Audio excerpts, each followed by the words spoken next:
समन्ता चक्रवालेषु अत्रा गच्छन्तु देवता सद्धम्मं मुनिराजस्य सुनन्तु सग्गमोक्कदं धम्मश्रवणकालो अयं वदन्ता धम्मश्रवणकालो अयं वदन्ता धम्मश्रवणकालो अयं वदन्ता नमो तस्स भगवतो अरहतो सम्मा सम्बुद्धस्स नमो तस्स भगवतो अरहतो सम्मा सम्बुद्धस्स नमो तस्स भगवतो अरहतो सम्मा सम्बुद्धस्स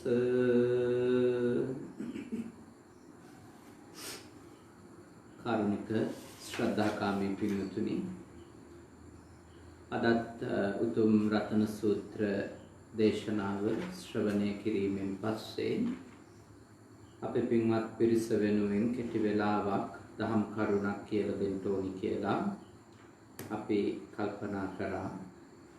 විශේෂයෙන්ම මේ වෙසක් සමය නිසා තව දින 5ක් වගේ කෙටි කාලයක් ඇතුළත උතුම් වෙසක් පුණු පොහොය දිනය උදා වෙනවා. ඉතින් ඒ උතුම් වෙසක් පුන් පොහොයට ඔබව පෙළ ගැස්වීමක් ලෙස මට පුළුවන් දවසට අපට තිබෙන තාක්ෂණික පහසුකම් අනුව ඒ දවසට සාපේක්ෂව අපි උත්සාහ කරනවා ටික වෙලාවක් හරි ඔබට මේ ධර්ම මාර්ගය පැහැදිලි කරලා දෙන්නට. මම හිතුවා හැමෝම පාහේ ගෙදර ඉන්න නිසා ගිහියන්ට වදාළ වටින දේශනාවක තිබෙන කොටස් කීපයක් සූත්‍රයක් ඇසුරු කරගෙන ඔබට පැහැදිලි කරන එක වටිනවා කියලා. ඔබ කවුරුත් දන්න බෞද්ධයෙකුට බෞද්ධ නූනත් ඕනෙම කෙනෙකුට ගිහි ජීවිතයට විනයක් ගොඩනගා ගන්න හික්මීමක් ඇති කරගන්න භාග්‍යවතුන් වහන්සේ වදාළ වටින සූත්‍රයක් තියෙනවා. දීඝනිකායේ පාටික වර්ගයෙහි සිංහාලක සූත්‍රය. ඔබ මේ සූත්‍රය ගැන දන්නේ සිංහාලෝ වාද සූත්‍රය කියලා. සිංහාලක සූත්‍රය. සිංහාලක කියන ගෘහපතියාට වදාළ දේශනාවක්. ඒ සූත්‍රයේ විශේෂ කරුණු ගණනාවක් අන්තර්ගතයි. මම හිතුවා මේ සමාජය ගොඩනගා ගන්න අත්‍යවශ්‍ය වෙනවා අපි වරින් වර එකිනෙකාගේ වගකීම් මොනවද යුතුයකම් මොනවද කියන එක ගැන හරියට නැවතත් තේරුම් ගන්න එක. ඉතින් ඒ නිසා සිංහාලෝවාද සූත්‍ර දේශනාවේ සිංහාලක සූත්‍ර දේශනාවේ තියෙන සදිසා නමස්කාරය ගැන විග්‍රහයක් ඉදිරි දින කීපය තුළ ඔබ වෙනුවෙන් සිද්ධ කරන එක හොඳයි කියලා අපි කල්පනා කරා. ඔබට පුළුවන් ඔබ මේ දේශනාව අහනවා වගේම තව පිරිසකට අහන්න ෂෙයා කරන්නත් ඔබට අවස්ථාව තිබෙනවා. එතකොට ඔබේ මිතුරු මිතුරියන්ටත් සජීවීව හෝ පසුව මේ දේශනාව ශ්‍රවණය කරන්නට අවස්ථාව ලැබෙන නිසාවෙන් එය මතක් කරන්නේ ඒකයි. ඉතින් සිංහාලෝවාද සූත්‍රයේ සදිසා නමස්කාරයේදී පළමුවෙන්ම තිබෙන්නේ හරීම වටින සම්බන්ධකමක් පිළිබඳව කරපු ඉගැන්වීමක්. මාතා පිතා දිසා පුබ්බා කියන උතුම් දිසානතිය පිළිබඳව. එනම් පුරත්තිමා දිසා නැත්නම් පූර්ව දිසාව නැගෙනහිර දිසාව ලෙස භාග්‍යවතුන් වහන්සේ අපට දේශනා කරලා තියෙන්නේ. ඇත්තටම කිව්වොතින් මේ මව්පියෝ කියන දෙපළ තමයි අපගේ නැගෙනහිර දිසාවේ වන්දනාවට, පූජාවට, ගෞරවයට ලක්විය යුතු දෙදෙනා ලෙස පෙන්වලා තියෙන්නේ. හැබැයි එහිදී මව්පියෝ නැගෙනහිර දිසාව ලෙස, පූර්ව දිසාව ලෙස භාග්‍යවතුන් වහන්සේ පෙන්වා දීලා තිබුණත් එහි අවධාරණය තියෙන්නේ මව්පියන්ට ඉෂ්ට විය යුතුකම් වගේම මව්පියන්ගෙන් දුවදරුවන්ටත් ඉටු විය යුතුකම් පිළිබඳව, වගකීම් පිළිබඳව උන්වහන්සේගේ ඒ දේශනාව තුළ තිබෙනවා. අපි අන්න ඒ කරුණු ටික අද මෙහිදී සාකච්ඡා කරන එක හොඳයි කියලා මම කල්පනා කළා. භාග්‍යවතුන් වහන්සේ මුලින්ම වදාළේ දෙමව්පියන්ට දරුවෝ උපස්ථාන කළ යුතු ආකාරය. බතෝ නේ සම්හරිසාමි, ඒ කියන්නේ වයසට ගියපු අම්මා තාත්තා පෝෂණය කරන්න ඕනි කියන එක. වයසට ගියපු අම්මා තාත්තා පෝෂණය කරන්න ඕනි. ඒක පළවෙනි යුතුයකමක් ලෙස පෙන්වනවා. අම්මා තාත්තා වෙනුවෙන් දරුවෝ ඉෂ්ට කළ යුතු. දැන් මේ කාලය ගත්තොතින් ඇත්තටම අපේ සමාජයේ, ලංකා සමාජයේ ගත්තොතින් වැඩිහිටි ජනගහනය හරිම විශාලයි. ඒ වැඩිහිටි ජනගහනය ආරක්ෂා කරගන්න රාජ්‍යයේ වැඩපිළිවෙලකට වඩා අපේ රටේ තියෙන පවුලේ වැඩපිළිවෙලක්. වෙනත් රටවල් වල ගත්තොතින් වැඩිහිටි ජනගහනය ආරක්ෂා කරන්න රාජ්‍යය විසින් වැඩපිළිවෙලක් හදනවා. මොකද ඒ හැම කෙනෙක්ම විශ්‍රාමයට පෙර වෘත්තියක නියැලිලා රජයට ආදායම් බදු ගෙවලා ඔවුන් යම්කිසි සුරක්ෂිත භාවයක් ගොඩනගාගෙන තිබෙනවා වෙනත් රටවල් වල. ඒ හින්දා රාජ්‍ය විසින් ආරක්ෂා කරනවා වැඩිහිටියන්ව. ඒකට වැඩිහිටි නිවාස, ඔවුන්ට ජීවත් වෙන්න තැන්, ළමයි ලපටි නැත්තම් බලන්ඩ සාත්තු සේවක සේවිකාවෝ ඒ රටවල් වල, විශාල රටවල් වල, බටහිර සහ යුරෝපයේ ඔවුන් වෙනුවෙන් යොදවන ආකාරය අපිට දකින්න පුළුවන්. නමුත් ලංකාව ඇතුළු මේ ආසියාතික අපේ රටවල් වල වයසට ගියපු අම්මා තාත්තා ආහාර පාන දීලා පෝෂණය කරන එක දරුවන්ගේ යුතුයකමක් ලෙස තමයි අපි අපේ ආසියාතික ආගම ධර්මයට අනුව තේරුම් ගන්න තියෙන්නේ. ඉතින් ආසියාතික සංස්කෘතියේ අම්මා තාත්තට උපස්ථාන කරන එක වයසට ගියාට පස්සේ විදියට හරීම පින්සිද්ධ වෙන සත්පුරුෂ ක්‍රියාවක් විදියට අඳුන්වලා දීලා තියෙනවා. අපේ පින්වත් පිරිසත් තමන්ගේ අම්මා තාත්තා වයසයි නම් ඒගොල්ලොන්ට යැපෙන්න ක්‍රමයක් නැත්තම් ඒගොල්ලෝ ඔබගේ ශක්ති ප්‍රමාණයෙන් අනිත් අය කරන විදියට ඔබට කරන්න බැරි වෙයි ඔබේ අම්මා තාත්තා පෝෂණය කිරීම. නමුත් ඔබට පුළුවන් එක ව්‍යංජනයක් එක්ක හරි වත් ටිකක් උයලා දෙන්නද අම්මා වෙනුවෙන් ඒක ඔබ කරන්න ඕනේ. තාත්තා වෙනුවෙන් ඔබ ඒක කරන්න ඕනේ. මොකද ඔවුන් සමහර වෙලාවට ඔවුන් කැම කන්නේ නැතුව අපිට කැම දීලා තියෙනවා. අපිට මතකයි අපි පුංචි කාලේ අපේ අම්මා තාත්තා සමහර දවස්වලට බඩගින්නේ තේවත්තේ වැඩට යනවා අපිට තියෙන හීල්බත් ටික බෙදලා දීලා. පාංගේ රාත්තලක් ගෙනාවම, පාංගෙඩියක් ගෙනාවම ඒක ගෙදර ඉන්න ඔක්කොටම කපලා දීලා තාත්තා බඩගින්නේ සමහර ලාවට වත්තේ ගල් වැටි බඳින්න ගියපු අවස්ථා මගේ ජීවිතේ දැකලා තියෙනවා. අම්මා ඔක්කොටම බෙදලා වතුර ටිකක් බීලා ඉඳපු අවස්ථා අපි පුංචි කාලේ නොතිබුණා නෙමෙයි. අපේ ගෙවල් වල එහෙමම තිබුණා. ඒ වගේ අත්දැකීම් තියන අය මෙතන ගොඩක් ඇති. මේ දේශනා වහන අය අතර. ඉතින් අපේ වගකීම අපිට පුළුවන් විදියට වයසට ගියපු අම්මා තාත්තට ඒ විදිහේ පෝෂණයක් ලබා දෙන එක භෞතික වශයෙන්. ඊළඟට තථාගතයන් වහන්සේ දේශනා කරා කිච්ඡන් නේසං කරිස්සාමි. ඔවුන්ට පැමිණි කටයුතු ඔවුන් වෙනුවට අපි කරලා දෙන එක. දැන් සමහර දේවල් තියෙනවා අම්මා තාත්තට වයසට ගියාමත් පැවරෙන දේවල් තියෙනවා පන්සලෙන්, සමාජයෙන්, ගමෙන්, සමිති සමාගම් වලින්.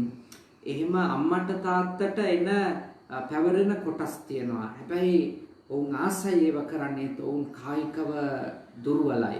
ඔවුන් වෙන කටයුත්තක නියැලිලා ඉන්නවා. ඉතින් දරුවන්ට පුළුවන්කම තිබෙනවා යුතුයකමක් විදියට අම්මට තාත්තට පැවරෙන කටයුතු පුළුවන් විදියට සොයලා බලලා ඒව කරන්න ඒවා ඒගොල්ලොන්ගේ හිත හරි සුවපත් වෙනවා. ඒ කියන්නේ අම්මට පන්සලේ දායක සභාවේ රැස්වීම වෙලාවට තාත්තට පන්සලේ හෝ ගමේ පොදු කටයුත්තකට යන්න බැරි වෙලාවට මම ගිහින් එන්නම් අම්මා කියලා කිව්වොත් තාත්තා ඉන්න මම තාත්තා වෙනුවෙන් ගමේ ශ්‍රමදානෙට යන්නම් කියලා කිව්වොත් හෝ නෑදෑයෙක්ගේ කටයුත්තකට මරණයකට මගුලකට වෙනත් ප්‍රශ්නයකට දරුවෙක් කිව්වොත් හරි අම්මා වෙනුවෙන් තාත්තා වෙනුවෙන් මම ගිහින් එන්නම් මම කියන්නම් මම ආවේ ඔයගොල්ලෝ වෙනුවෙන් කියලා. ඒක අම්මා කෙනෙකුට තාත්තා කෙනෙකුට මම හිතන්නේ හරි සැනසෙල්ලක් ඒක. විශාල අස්වැසිල්ලක් වෙනවා අපේ දරුවෝ අපි හරියට හැදුවා කියලා හරි සැනසෙල්ලක් අම්මා තාත්තා විඳීවි. මම ඔබට යෝජනා කරන්න පුළුවන් විදියට ඒව කරන්න බලන්න කියලා. බුදුහාමුදුරුවෝ අපිට ඒව කරන්න කියලා තියෙනවානේ. ඊළඟ කාරණේ තමයි තුන් වෙනුවට අපි අපේ අම්මා තාත්තා වෙනුවෙන් ඉෂ්ට කරන්න ඕනේ යුතුයකමක් ලෙස පෙන්වන කුලවංශං තපස්සාමි. දැන් අපේ පවුල්වල පරම්පරාවල අරගෙන ආපු යහපත් දේවල් තියෙනවා. කුලවංශං තපස්සාමි කියලා කිව්වේ ඒකයි. ඒ කියන්නේ අපේ අම්මා තාත්තා අරගෙන ආපු යහපත් දේවල් තියෙනවා. ඒ කියන්නේ පවුල් පරම්පරාවෙන් පරම්පරාවට අරගෙන ආපු ඊටාම උදාර දේවල් තියෙනවා. අන්න ඒවා ඒ කුල පරම්පරාවට අයිති භෞතික උපකරණ වෙන්න පුළුවන්. කුල පරම්පරාවට අයිති යම් යම් හර පද්ධතීන් වෙන්න පුළුවන්. නොකරපුවා තියෙනවා අම්මා තාත්තා නොකරපුවා තියෙනවා. උන් ඒව නොකරන ගමන් කියනවා අපේ අම්මා තාත්තවත් මේවා කරේ නැහැ. අපේ සීයලා මේවා කරේ නැහැ. අපේ අත්තා කිරියත්තා අපේ කිරියම්මා මේවා කරේ නැහැ කියලා එහෙම ළමයි ඉස්සර අභිමාණයෙන් කියලා තමන් නොකර ඉන්න දේවල් තියෙනවා. ඒ වගේම තමන් බොහෝම අභිමාණයෙන් කරගෙන යන දේවල් තියෙනවා. ඒ පරම්පරාවෙන් ආපු ඊටාම යහපත් දේවල්. මම මේ කියන්නේ කුලවාද හෝ වෙනත් අනිත් අය පහත් කරන ගති ඒ වගේව නෙවෙයි. ඒවා පරම්පරාවෙන් ආවත් ඒවා කරන්න යන්න ඕනේ නැහැ. ඒවා ඔබෙන් ඉවර කරලා දාන්න. අපේ අම්මා තාත්තත් වෛර බැඳගෙන ආවා ආත්මතු පරම්පරාවට මේගොල්ලෝ අපිත් වෛර කරන් යනවා කියලා ඒ වගේ දේවල් කුල පරම්පරාවේ උරුමයක් අල්ලපු ගෙදරට ගිනි පිඹින එක කියා අනිත් පිනියට සාප කරන එක රණ්ඩු කරන එක ඒ ගෙදරින් වතුරු ගුරක් බොන්නේ නැති එක ඒ වගේ පහත් ගති නෙමෙයි මේ අරන් යන්න කියන්නේ. ඕනම පරම්පරාවක අරගෙන ආපු ශ්‍රේෂ්ඨ ආධ්‍යාත්මික සහ භෞතික උරුමයන් තියෙනවා. අන්න ඒවා ආරක්ෂා කරන්න ඕනේ. ඒවා ආරක්ෂා කිරීම අපි ඒගොල්ලොන්ට කරන ගෞරවයක් වගේම අපේ සංස්කෘතියේ තිබිච්ච උදාර උරුමයන් ඊළඟ පරම්පරාවකට අපි ඉතුරු කිරීම.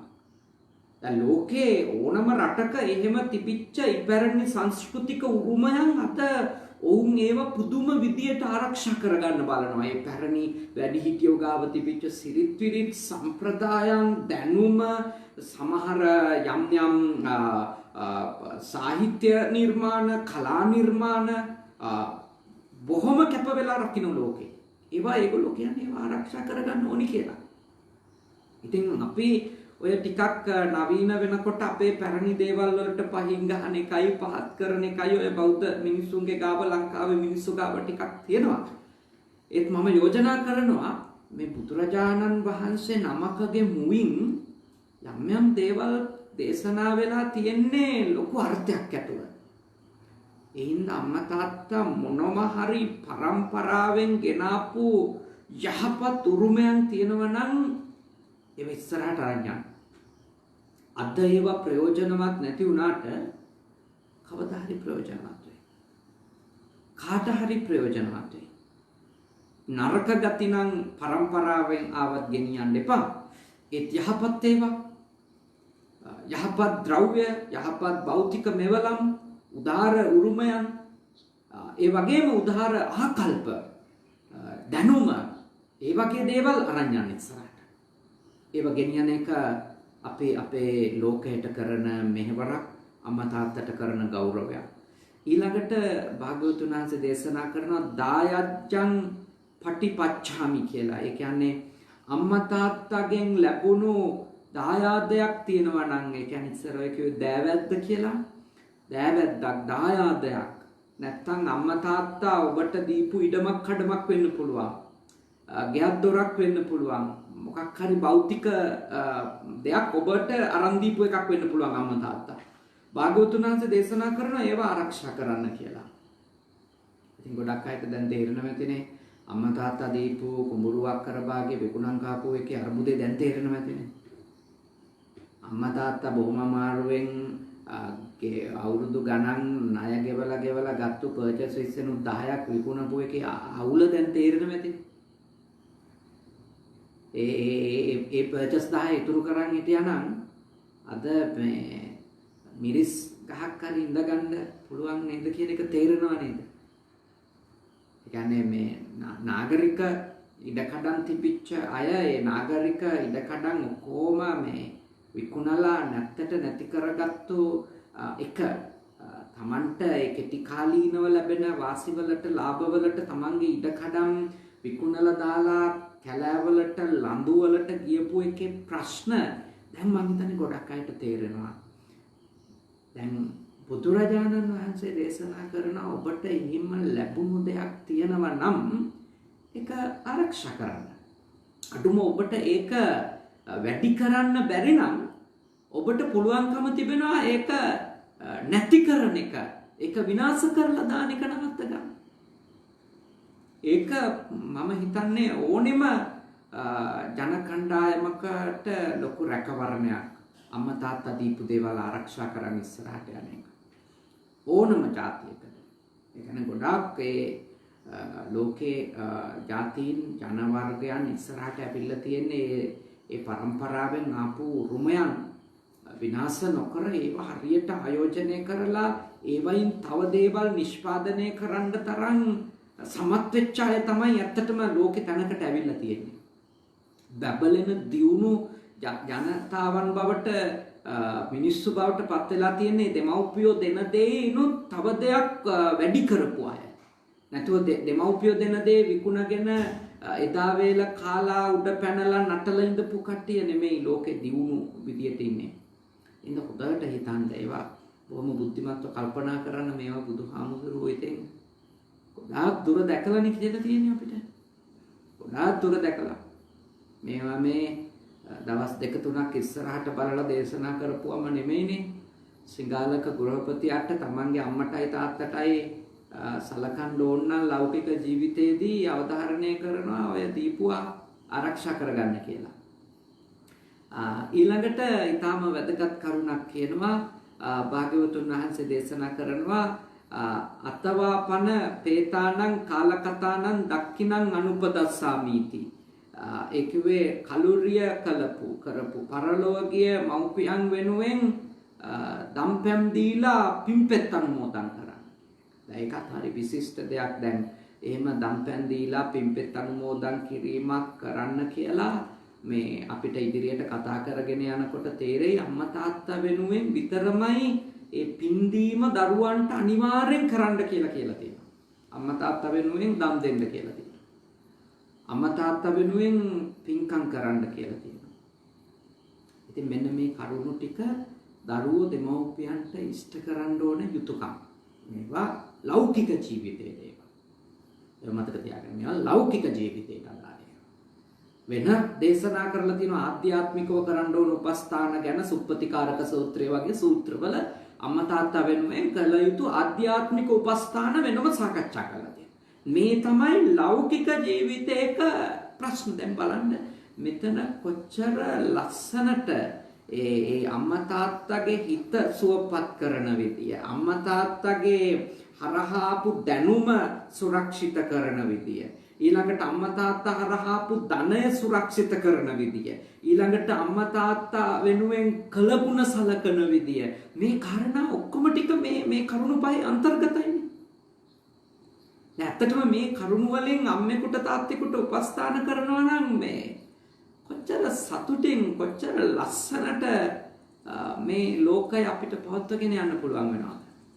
කොච්චර සතුටින් ඉඳ ලැබෙනවද මේ ලෝකේ අපිට? නෑ තේරුම් ගන්න හොඳට. ඊළඟට මම අද මේ දේශනාව කරන්න හිතපු තව කරුණක් තමයි පහුගිය දින කීපය තුළ අපේ සමාජය හරිම කම්පාවටපත් වෙච්ච ප්‍රවෘත්ති කීපයක් අපිට දැක ගන්නට ලැබුණා. අර පොඩි දරුවෝ කටේ කිරිසුවඳවත් කියේ නැති ළමයි ආයුධ අරගෙන මොනවද පිහි අරගෙන තර්ජන කරනවා, පාතාලයෝ වගේ මැරයෝ වගේ කතා පවත්වනවා. ඒ කතා පවත්වලා ඒවා වීඩියෝ කරලා අන්තර්ජාලයට මුදා හරිනවා. YouTube channel වල සහ Facebook වල ඒවා දිගින් දිගටම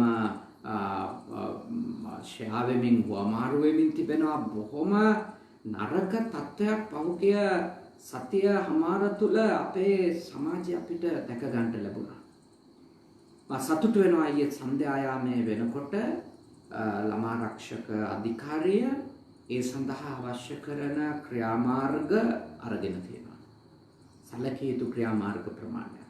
ශ්‍රී ලංකා පොලිසිය ඒ සඳහා ගත යුතු නෛතික ක්‍රියාමාර්ග අරගෙන තියෙනවා. මම රජයට, ළමා රක්ෂක අධිකාරියට, ඒ වගේම ශ්‍රී ලංකා පොලිසියට ස්තුතිවන්ත වෙනවා.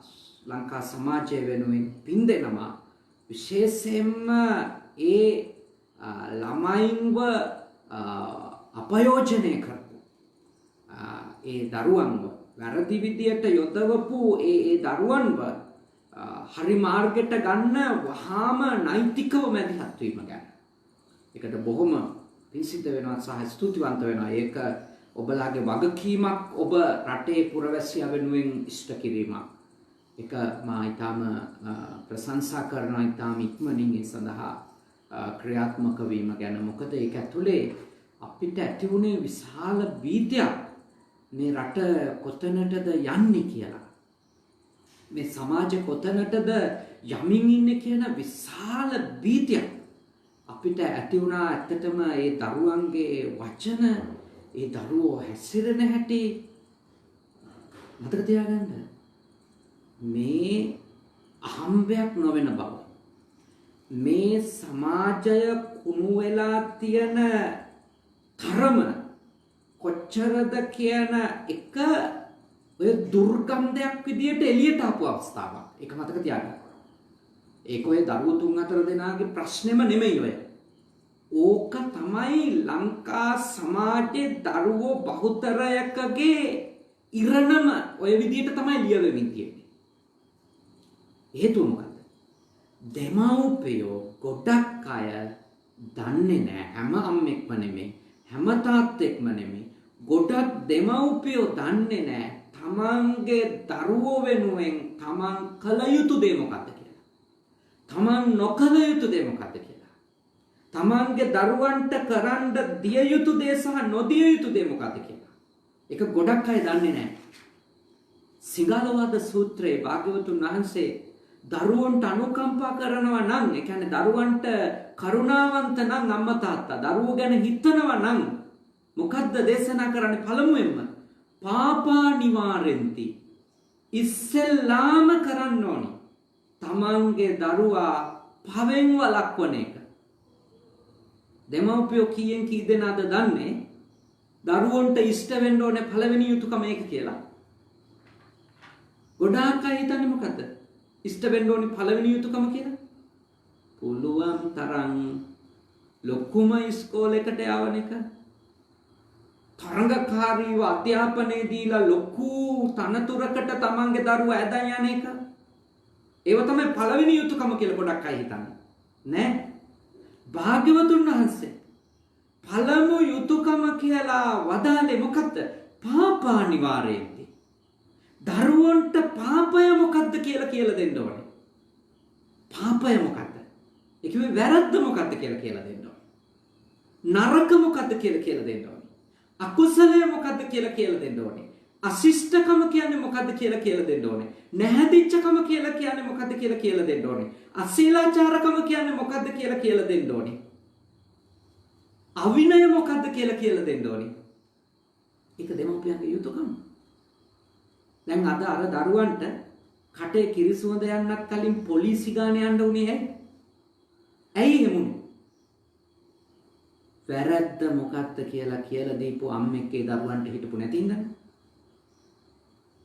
කැත්ත අරගන්නකොට පොරව අරගන්නකොට අසභ්‍ය වචන කියාගෙන ඇඟිල්ල දික් කරගෙන දඟලනකොට මේක වැරදි පුතේ කියලා කියන්න අම්මෙක් ගෙදර හිටියන පෘෂ්ඨවංශික තාත්තා කෙනෙක් හිටියන කොඳුනාරිටියක් තියෙන තාත්තා කෙනෙක් හිටියන ඔබ හිතනවද ඒ ළමයි ඒව කරයි කියලා ඔබ හිතනවද පෘෂ්ඨවංශික තාත්තෙක් හිටියනම් ගෙදරක ඕව කරයි කියලා කොඳු ඇට පෙලක් හරියට තියෙන අම්මා කෙනෙක් හිටියනම් ඕව කරයි කියලා හිතනවද කවදාකවත් වෙන්නේ කිසි දිනක වෙන්නේ නැහැ කියලා දෙන්නවා මේව කරන්න බෑ ඔයගොල්ලන්ට මෙහෙම කතා කරන්න බෑ ඔයගොල්ලන්ට මෙහෙම කතා කරන එක වැරදි මෙහෙම හැසිරෙන එක වැරදි මේ ජංගම දුරකථනේ පාඩමක් ඉගෙන ගන්න දෙන්න පුළුවන් පරිගණකේ පාඩමක් ඉගෙන ගන්න දෙන්න පුළුවන් හැබැයි ජංගම දුරකථනේ පරිගණකය Facebook එක YouTube එක WhatsApp එක Viber එක ඉමෝ හරි මොකක් හරි සමාජ මාධ්‍ය තියෙන්නේ මේ සමාජෙට විසව පුරන්න නෙමෙයි කියන එක දරුවන්ට කියලා දෙන්න. පාපා අනිවාර්යෙන් කියන්නේ දැනුම අවබෝධය දීමෙන් තුළ වෙන දෙයක්. ඔබ දරුවන්ට අවබෝධය පුංචි කාලේ ඉඳලා දෙනවා නම් බැරි එක මොකද්ද කියලා හරියටම තෝරලා බැරි එකට යෙදෙන්න දෙන්නේ නැත්තම් ඒ කියන්නේ නොකල යුතු එක නොකර ඉන්නම බලපෑම කරනවා නම් ඒක තේරුම් කරලා දෙන්නත් ඕනේ. සමහර වෙලාවට තදින් ඉන්නත් ඕනේ. දොස් කියන්නත් ඕනේ. සමහර වෙලාවට පනිෂ්මන්ට් දෙන්නත් ඕනේ. නැතෝ බෑ. බස් සමහර ඒවා සමහරුන්ට තේරෙන භාෂා තියෙනවා. ඒ භාෂාවෙන් ඉතින් ඒක වළක්වන්න ඕනේ. එහෙම නැතුව පෙරගන්නේ කොහොමද? දැන් ඔබ ඒක කරා නම් ඔබ හරි ඔබ දඬුවමක් දුන්නා නම් අඩුම පොලිසියෙන් අද දඬුවම් දෙන්නේ නැහැ නේ දරුවන්ට. අද උසාවි ගාන යන්න වෙන්නේ නැහැ. අවුරුදු 10කට හිරේ දාන්න පුළුවන් කියලා පොලිසිය මාධ්‍ය ප්‍රකාශකතුමන් සඳහන් කළා. දරුවෝ පරිවාසයේ අනිවාර්ය පරිවාසගත කරයි. ඒ දරුවන්ට අම්මා තාත්තා නැති වෙන්නේ නැහැ. දරුවෙක් හිරේ විලංගුවේ වැටෙන්න සලස්සන්න ඕනේ නැහනේ. ඔබ දඬුවම දීලා හදාගත්තන. ඔබ අවවාද කළා හදාගත්තන. ඔබ වැරද්ද විදියට හරියට කියලා දුන්නන. මේ තේරුම් ගන්න. පාපා නිවාරයති කිව්වේ ඒකයි. ඒවා දෙමව්පියන්ගේ වගකීම. නැතුව පුළුවන් තරම් රටේම තියෙන ඒවා ගෙනල්ලා කටට ඔබන එක විතරක් නෙමෙයි. රටේම තියෙන පන්ති ගානේ පිස්සෝ වගේ ඇදන් දුවන එකක් නෙමෙයි. ඒවත් කොටස්. හැබැයි පළවෙනිම දේ ඔබට ඔබේ දරුවට බත් පැකට් එකක් අරන් හිර ගෙදරට යන්නේ නැති තත්ත්වයට හදාගන්න එක.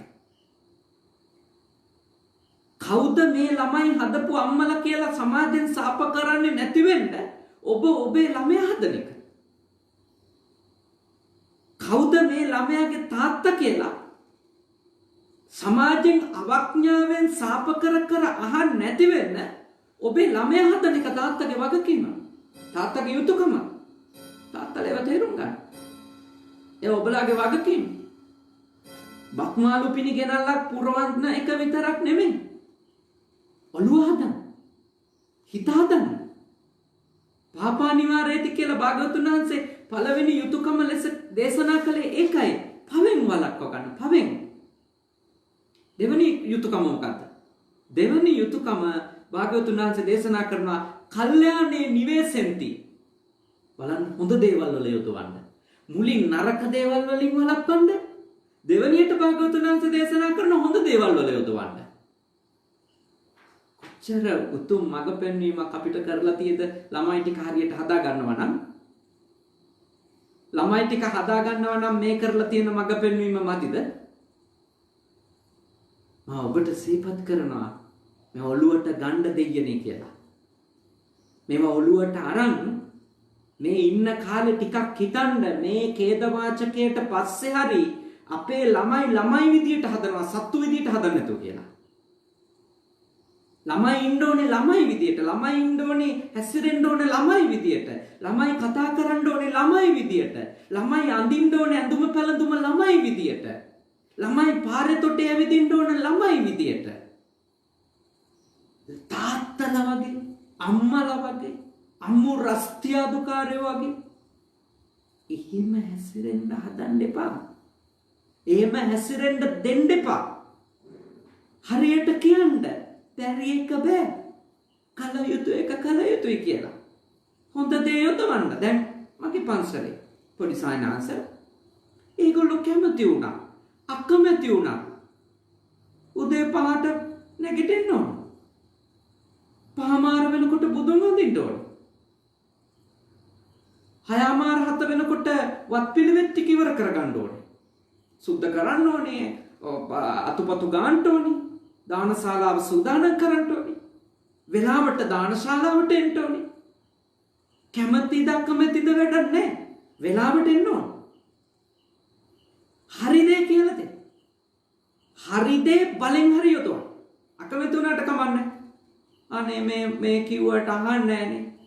ඒ අහන්න ඒ කියන්නේ ඔබගේ ගෙදර ඉන්න අවුරුදු 7 ළමයා ඔබ කියන එක අහන්නේ නැති තරමටම ඔබ පෞරුෂයක් නැති කෙනෙක්ද? එච්චරටම කොන්ද කැඩිලාද? එච්චරටම ළමයි ගාව තුට්ටු දෙකට වැටිලාද? එච්චරටම පල් වෙච්ච ජීවිතයක්ද ගෙවන්නේ? අවුරුදු 7-8 ළමයාත් ඔබ නටවන මට්ටමට හිතන්න. ළමයා කරන්න ඕනි අම්මා තාත්තා කියලා දෙන හරි දේ.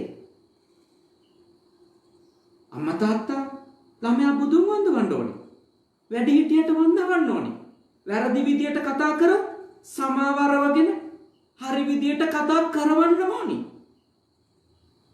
වැරද්දක් කරොත් සමාව ගන්නවන්න ඕනි. ඒක කළ යුතුයි.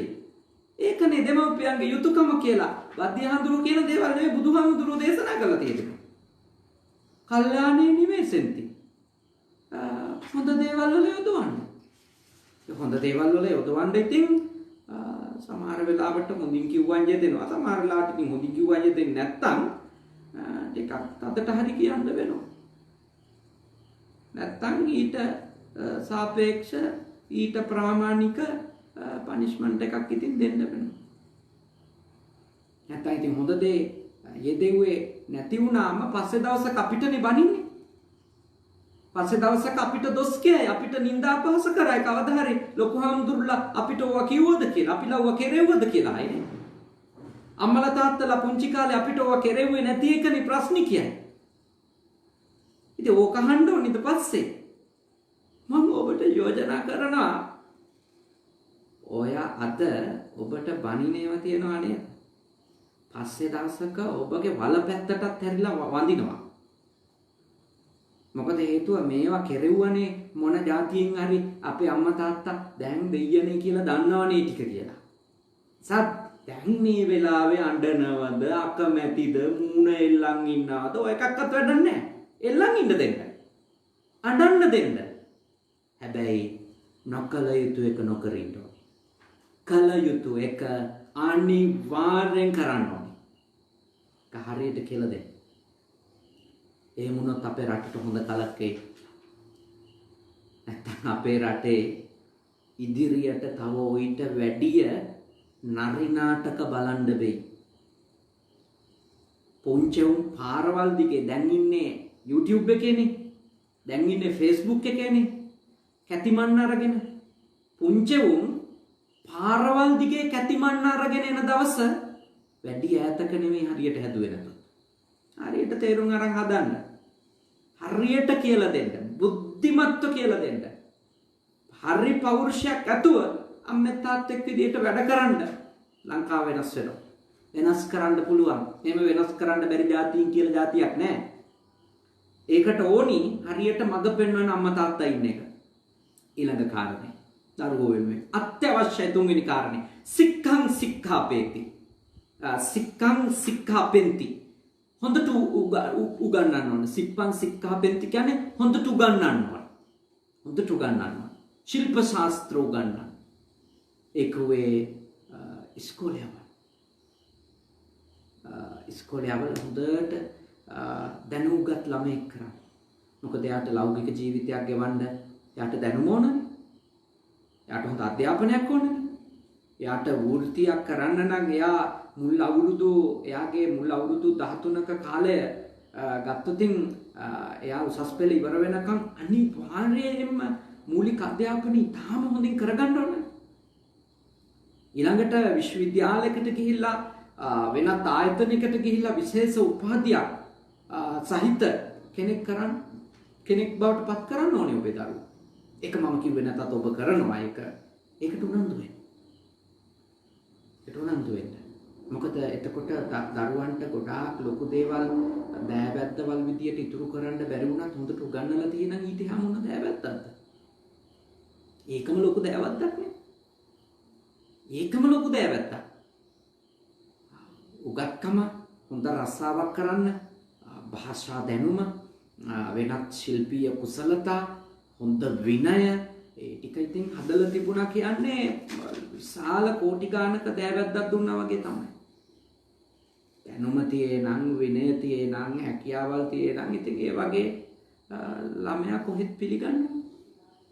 අර කාරණා තුනක් කියන්නේ ගුණ නැන බෙලෙන් යුතු පුතුමය ඉතාගරු. අපේ සංස්කෘතියේ පුතා කියන වචනේ දූටයි පුතාටයි දෙන්නටම පාවිච්චි කරලා තියෙනවානේ. අම්මලා දූලටත් පුතේ කියනවා. පුතාටත් පුතේ කියනවා. ඒක ඒ වචනේ පුතු කියන වචනේ අපේ සංස්කෘතියේ පාවිච්චි කරන්නේ මේ ඉංග්‍රීසි භාෂාවේ සන් කියන අර්ථයෙන්ම නෙමෙයි. අපේ භාෂාවේ පුතේ කියලා දූටක් කියනවා පුතාටත් කියනවා. එතකොට ඒ දුවෙක් ගාව පුතෙක් ගාව තියෙන්න ඕනේ ගුණ නැන බල. ඒකුවේ ගුණ කියලා කිව්වේ හොඳ ආකල්ප, නැන කියලා කිව්වේ දැනුගත්කම නුවණ, බල කිව්වේ කුසලතා. එතකොට දැනුම ආකල්ප සහ කුසලතා ඒ තුනම ඇති කරන්න ඕන. සිප්පං සික්ඛාපෙන්ති කියන්නේ ඒකයි. ඒ තුනම ඒ තුල ඔබ දරුවන්ට යුතුයකම් ඉෂ්ට කරන දෙමව්පියෝ විදිහට දියුණු කරන්න කියලා භාග්‍යවතුන් වහන්සේ යෝජනා කරනවා. ඊළඟ කාරණේ භාග්‍යවතුන් වහන්සේ දේශනා කරනවා ඔබ දරුවෝ වෙනුවෙන් ඉෂ්ට කරන්නට හොඳයි පතිරූපේන ධාරේන සංයෝජෙන්ති. ඒක ඉතින් ඒ කාලේ විශේෂයෙන් කළ යුතු දෙයක් වුණා. අද එච්චරම ඒක වැදගත් නෑ, නොවැදගතුත් නෑ. ඒ තමයි මේ සුදුසු කුල කුමරෙක් හෝ කුල කුමරියක් සමග සුදුසු වයසාවම ආවාහ විවාහ කරලා දීම කියන එක. ඒක ඉතින් ඉස්සර නම් අම්මා තාත්තා විසින්ම තීරණය කරපු එකක්. අද වෙනකොට ඒක එහෙමම නෙමෙයි. දරුවෝ සුදුසු වයසාවම අවුරුදු 20ක් 25ක් වුණාම Tamanට සුදුසු පිරිමි ළමයෙක් ගැහැණු ළමයෙක් එක්ක ආශ්‍රය නිශ්‍රය කරලා සිහියෙන් නුවණින් යුක්තව කටයුතු කරලා තමන්ගේ සීලාදී ගුණ විනාශ කරගන්නේ නැතුව අසුරු නිසුරු කරලා අවබෝධ කරගෙන හොඳ දැනුම් තේරුම් ඇතිකමක් ආවම අම්මා තාත්තගෙත් ආශිර්වාදෙ ඇතු ආවාහ විවාහ භූමියටපත් වීම තමයි සුදුසු. දෙමව්පියන් විසින් කෙනෙකු එහෙම යෝජනා කරනු ලැබුවත් මම දෙමව්පියන්ට සිහිපත් කරනවා ඒ දරුවන්ට සිහි කල්පනාවෙන් ආශ්‍රය නිශ්‍රය කරන්න පරිසරයක් ඔබ හදලා දෙන්න ඕන. නැතුව ඔබගේ ඊගෝ එක මත පදනම් වෙලා අපි කියන කෙනාම බඳින්න ඕන නැත්තම් අපේ මිනිය දකින්න වෙයි වගේ ගොන් කතා කියන්න එපා. ඒවා මේ මොලයක් නැති මිනිස්සුන්ගේ කතා. ඒවා කියන්න එපා. මේක කෙරුම් නැත්තම් මිනිය දකින්න වෙයි වගේ මෝඩ ඊ වගේව කියන්න එපා අම්මලා. ඒවා අම්මා කමට ගැලපෙන ඒවා නෙමෙයි. ඒවා තාත්තා කමට ගැලපෙන ඒවා නෙමෙයි. දරුවෝන්ගේ අම්මා තාත්තා ගැන තියෙන ආදරෙත් එක්ක සූදු කරන්න එපා. එහෙම සූදු කරන්න එපා. ඒවා පහත් වැඩ. ඒවා කවුරු කරත් පහත් වැඩ. ඒවා කරන්නයි තියක් නෑ අපිට. හොඳට තේරුම් ගන්න. ඒවා මේ බුදුහාමුදුරුවෝ දිගාලුවාද සූත්‍රයේ එහෙම කියලා නෑ. මේ ධර්මය අපි ප්‍රායෝගිකව මේ ලෝකයට ගැලපෙන විදියට ඒවා අපි හරියට අර්ථකථනය කරගෙන තේරුම් ගන්න ඕන. කල යුතු දේ මොකක්ද? දුවා දරුවන්ට ගැලපෙන කෙනෙක් යෝජනා කරොත් ඒගොල්ලොන්ට ගැලපෙනවද කියලා තේරුම් ගන්න අවස්ථාවක් දෙන්න ඕන. ඒගොල්ලෝ තෝරා ගැනීමක් කරොත් ඒ ගැන අවවාදයක් දෙන්න පුළුවන්, උපදේශයක් දෙන්න පුළුවන්, හොඳ නරක කියලා දෙන්න පුළුවන්. මොකද අන්තිමටම ජීවත් වෙන්න වෙන්නේ තෝරාගත්තු අයට කියන එක කියලා දෙන්න වෙනවා. ඒ නිසා මේ අර මේක අපි විසින්ම කරලා දෙන්න ඕනි, මමමයි මේක කරන්න ඕනේ, මට ඕන විදිහටමයි කරන්න ඕනි වගේ දේවල් එහෙම එකක් නැහැ. මෙතන කියන්නේ සුදුසු වයස ආවම ඊට ගැළපෙන දුවෙක් පුතෙක් එක්ක විවාහ වෙන්න අවස්ථාව හදනවා. ඒකට උදව් කරන්න අනේ වචන තමයි ගැලපෙන්නේ. ඔවුන්ට හොඳ විවාහ ජීවිතයකට උදව් කරන්න. හොඳ සහකරුවෙක් සහකාරියෙක් තෝරගන්න උදව් කරන්න. ඒක තමයි මම හිතන්නේ ලස්සනම වචනයකට. දෙමව්පියෝ කරන්න ඕනි ඒක. අන්තිම කාරණේ සමයේ දායජ්ජන් නීයාතෙන්ති. ඒ කියන්නේ මේ සුදුසු වයසාවම තමන්ගේ දේපල ආදී යමක් වෙත්නම් ඒවත් දරුවන්ට පරිපාලනයට පැවරුවට කමක් නැහැ. සුදුසු වයස. ටිකක් මෝරන්න ඕනේ. පවරන කොටත් මම නම් යෝජනා කරන්නේ ඉතින් අද මේ ලංකාවේ ඉන්න මිනිසුන්ගේ හැටියට ඔය මතු අයිතිය වගේ එකක් මොකක්ද අර කියන්නේ මේ මරණයෙන් පස්සේදී සම්පූර්ණ අයිතිය යන විදියට පැවරුවට කමක් නැහැ. මොකද ලංකාවේ ඉන්න මිනිස්සු පවරගත්තට පස්සේ පයින් ගහන්නත් පුළුවන් දරුවෝ ඉන්නවා. ඒ නිසා ඕනවට වඩා උඩ පැනගෙන මම අතාරිනවා කියලා ඔක්කොම ලියලා දෙන්න එපා. අන්තිමට උසාවි ගානේ යන්න වෙනවා ගෙදර ඉන්න දෙන්නේ නැහැ කියලා. ඒ නිසා මෝඩයෝ වෙන්නත් එපා. බුද්ධිමත් අම්මා තාත්තා විදියට සුදුසු වයසාවන් ළමයින්ට ඒවයි යම් වගකීමක් දෙන්න. අවශ්‍ය ටික පවරලා දෙන්න. හැබැයි ඒවයිදී යුක්ති සහගත වෙන්න. ඒවයිදී සාධාරණ වෙන්න ඕනේ. මේ මූණු බලලා දූට දෙන්නේ කොහොමත් පිටටනේ ඒ වගේ කතා කියන්න එපා. කොහොමත් පිටට ඒව කියන්න එපා. පුතාට විතරයි නෑ ඔබගේ කුසින්නම් බිහිකඩේ දෙන්න තියෙන දෙයක් සුදුස්සාට දෙන්න. ලැබිය යුත්තාට දෙන්න. ඒක තමයි ධර්මයට අනුව කියන්න පුළුවන්. ලැබිය යුත්තාට දෙන්න. අරයට දෙන්නේ මෙයාට දෙන්නේ නෑ. එයා සුදුසු නෑ මෙයා සුදුසුයි. ඒ වගේ අර මූණු බලලා ස්ත්‍රී පුරුෂකම බලලා ගෑනු පිරිමිකම මත පදනම් වෙලා ඒ වගේ ඒවා කරන්න එපා. ඒවා නරකයි. මේවා මම මේ තේරෙන සිංහලෙන් තමයි ඔයයන්ට කියලා දෙන්නේ. මොකද නැත්තම් මේ සමාජය විනාශ වෙනවා. මේ සමාජයේ මේ දෙමෝපියෝ උනත් මේ ධර්ම කොටස හරියට දැනගෙන හිටියේ නැතොත් බණ දහමට පටහැනිව වැඩ කරනවා. ඉතින් ඒක හොඳ නැහැ. ඒක දෙමව්පියන්ටත් කෙරෙන වැරද්දක්. ඒකයි මම මේ බොහොම සරලව තේරෙන බස්සින් ඔබට කියලා දෙන්නේ. ඒ නිසා මෙන්න මේ යුතුයකම් ටික ඒව ඇත්තටම අනුකම්පා කරන්න කියලා කියන යුතුයකම් කියලාත් නෙමෙයි මේවට කියන්නේ අනුකම්පා කරන්න ඕන මේ කරුණු පහයි. පාපා නිවාරෙන්ති සිප්පං සික්ඛාපෙන්ති ඊළඟට සුදුසු කාලයෙහි සමවෙන්න කල්යාණේ නිවේසෙන්ති සිප්පං සික්ඛාපෙන්ති ඊළඟට භාග්‍යවතුන් වහන්සේ දේශනා කරා සුදුසු කාලයෙහිදී එනම් පතිරූපේන ධාරේන සංයෝජෙන්ති සුදුසු කාලේ ආවාහ විවාහ කරදීම් සහ අවසාන වශයෙන් සමයේ දායජ්ජන් නීයාතෙන්ති කියන මේ යුතුයකම් ටික යුතුයකම් නෙවෙයි මේවා අනුකම්පාවෙන් දරුවෝ වෙනුවෙන් කළ යුතු කරුණු පහ. ඉතින් දැන් හොඳයි. ඔයත් අද විනාඩි 40ක් 45ක් විතර ධර්ම කොටස කීපයක් අම්මා තාත්තා වෙනුවෙන් කළ යුතු දේවල් ලෞකික ජීවිතයකදී අම්මා තාත්තා දරුවෝ වෙනුවෙන් අනුකම්පාවෙන් කළ යුතු දේවල් ලෞකික ජීවිතයකදී අපි ටිකක් සාකච්ඡා කරා. ඉතින් මම යෝජනා කරනවා මේ සමාජය ආයත් අලුත් විදියකට නැගිටින්න ඕනේ. අලුත් විදියකට නැගිටින්න අපිට දැක්ම තියෙන්නේ මේ තථාගත දේශනාවේ. මේ තථාගත දේශනාව අපි හරියට අපේ මව්පිය දූදරු සම්බන්ධකම මේ කොරෝනා වලින් පස්සේ ගොඩ නැගෙන ලංකාවේ හරියට තහවුරු කරගන්න. මව්පිය දූදරු යුතුයකම හරියට අඳුනගමු. වගකීම් අඳුනගමු. අපේ ජීවිතවල ඇති කරගත යුතු දර්ශනය මොකක්ද කියලා අපි හරියට අඳුනගමු. එතකොට මම විශ්වාස කරනවා අපිට අපේ රට අලුත් තැනකට ගෙනියන්න අනිවාර්යයෙන්ම පුළුවන්කම ලැබෙයි. අනිවාර්යයෙන්ම පුළුවන්කම ලැබෙයි. වෙනස් වෙන්න ඕනි අපි කියලා තමයි මම හිතන්නේ. වෙනස් වෙන්න ඕනි අපි වෙන කවුරුත් නෙමෙයි. ඉතින් තාම ශ්‍රද්ධාවෙන් අද ඔයත් මේ දේශනාව ශ්‍රවණය කරා. ඊටාම ශ්‍රද්ධාවෙන්, ඊටාම ගෞරවයෙන් විශාල පිරිසක්, තව විශාල පිරිසකට මේ දේශනාව ශ්‍රවණය කරන්න ඔබ ධර්ම දානයක් විදියට හුවමාරු කරා මේ දේශනාව.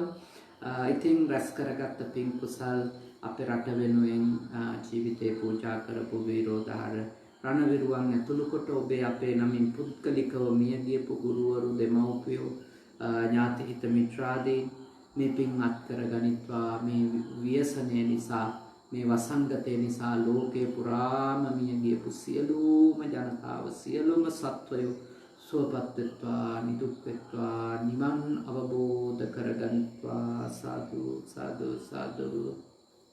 සම්‍යක් දෘෂ්ටික උතුම් පින් කැමති දෙවියෝ මේ පින් අත් කරගනිත්වා. දෙවියන්ගේ ආශිර්වාදය අපේ රට ආරක්ෂා කරන අපේ වෛද්‍යවරු, වෛද්‍යවරියන්, සෞඛ්‍ය කාර්ය මණ්ඩල සියලුම දෙනා, ත්‍රිවිධ හමුදාවේ, පොලිසිය සියලුම දෙනා, ඒ වගේම මේ වෙලාවේ මේ රට වෙනුවෙන් අප කැප වී සිටින සියලු දෙනා, සියලු දෙවියෝ ආරක්ෂා කරත්වා. ලංකාවාසී සියලුම සිංහල, දෙමළ, මුස්ලිම් ආදී සියලුම ආගම් ජාතීන් නියෝජනය කරන සියලු ජනතාව, සියලු දෙවියන්ගේ රැකවරණයෙන් ආරක්ෂා වේවා. ලෝකවාසී සියලුම ජනතාව මේ භයානක විසනයෙන් ආරක්ෂා වේවා.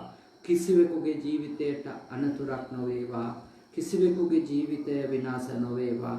ජීවිත ආරක්ෂා වේවා. සියලු දෙනාම දෙවියන්ගේ ආශිර්වාදයෙන් නිදුක් වේවා, නිරෝගී වේවා, සුවපත් වේවා. සියලුම දෙවිවරු මේ උතුම් පින්බලෙන් නිවන් අවබෝධ කරත්වා. සාදු සාදු සාදු. අවසාන වශයෙන් ඔබ අප හැම දෙනාගේම ඒකායන ප්‍රාර්ථනාව මේ උතුම් වූ වෙසක් සමය තුළ අපගේ ආධ්‍යාත්මික පැතුම මේ භවයේදීම නිවන් දකින්න, මේ භවයේදී නිවන් අවබෝධ කරගන්නට නොහැකි වුණොත් උපදින ඉක්මන්ම භවයේදී, පළමු භවයේදීම උතුම් නිවන අවබෝධ කරගන්න මේ පින් කුසල් අපිට පාරමිතා වේවා.